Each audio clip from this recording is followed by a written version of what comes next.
This is outrageous. This is disappointing. Matcha. Matcha tastes like dirt. It genuinely tastes like dirt. Japanese drink. Half the people drinking it don't even like Chinese people. No one but herself. All she really cares about is a lace front weaving, boutiques from Chanel. Yo, what's good YouTube? In today's video, we're going to be reacting to why TikTok products are just so bad now. Without further ado, let's get straight into this reaction. Why are viral products so bad? The internet has turned buying random junk into a personality. Every other week, there's a must-have product blowing up, and if you don't own it, people act like you're living in the Stone Age. TikTok makes it look like these things are magical, life-changing, revolutionary, but when you actually get one, it's always the same story. It's just a regular product with good PR, and it's never something useful. It's always cups, drinks, pillows, headphones, basic stuff we already had. But people fall for it every time because nobody wants to admit they wasted money on something mid. So instead, they hype it up like it's the best thing ever just to feel better. Oh, I'm not gonna lie, that's those Googles just look like gremlins, bro. Just mini gremlins. About blowing $70 on a water jug. The truth is, these products don't blow up because they're good, they blow up because they look good in a 15-second TikTok. It's not about function, it's about clout. It's consumerism dressed up as a trend, and everybody's too busy posting about it to realize they've been scammed. Alright, let's start it off by upsetting some people. Crumble cookies. Listen, I'll be fair, crumble isn't the worst thing in the world. Crumble's Cookies Plus cookie is just regular chocolate chip. All the other ones are so mid.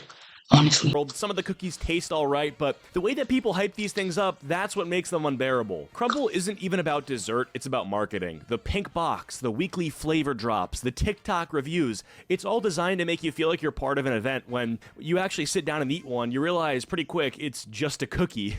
It's just a giant over-frosted cookie. And they're heavy, like you can't casually eat crumble 2 bites in and you're already tapping out.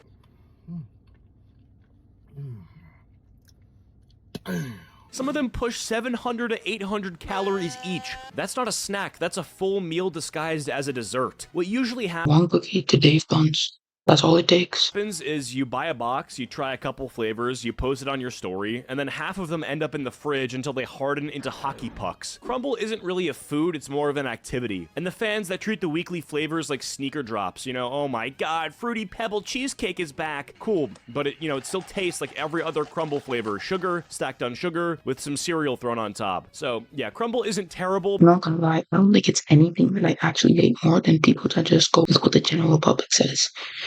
Form your own opinion. But it's nowhere near worth the hype. It's like dessert cosplay. Next up is matcha. Matcha went from being a traditional Japanese tea to TikTok. Matcha tastes like dirt. It genuinely tastes like dirt. Like if you went to the ground, picked up a scoop of dirt, put it in a cup, and put hot water in it. That's what it tastes like, I'm telling you. TikTok's favorite personality trait. Yeah, I gotta let you know something, man. I'm a matcha now, man. I like this shit. It's cooler, it's smoother, it's matcha.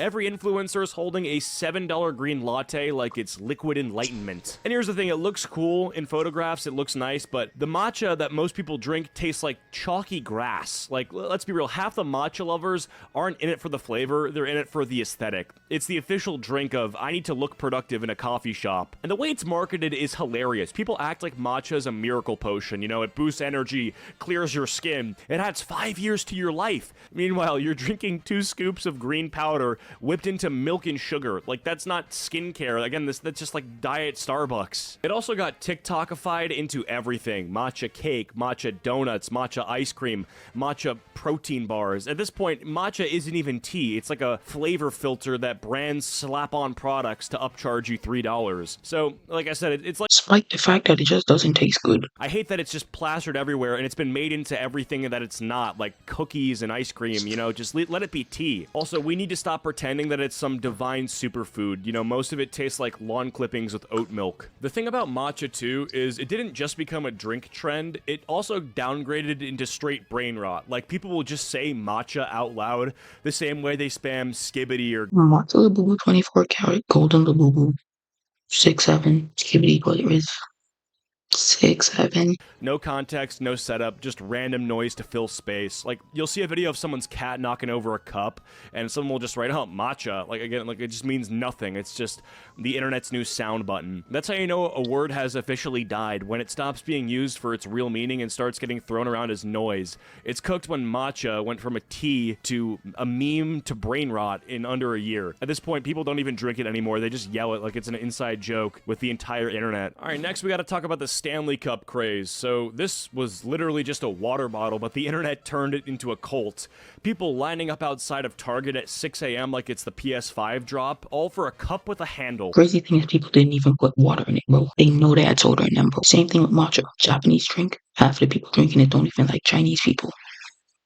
The funniest part is, it's not even special, doesn't make the water taste better, doesn't hydrate you faster, it's just one big old cup. But because TikTok decided that it was aesthetic, now you've got moms brawling in the aisle over pastel colors. The resale market is even worse. People are flipping limited edition Stanleys for triple the price. Imagine explaining to someone that you just paid $200 for a thermos. Bro, you could have gone to Walmart and bought a hydro flask for $20. Same result, less embarrassment. And don't get me wrong, like the cups are fine, they hold the water, they keep it cold, but people act like owning one is, it's like a personality thing now. I'm a Stanley girl. No, you're hydrated. At this point, the Stanley Cup is not a water bottle. It's just like a status symbol. The cup isn't even about holding water. It's about holding clout. So luckily, this one's kind of died out. It was a lot bigger.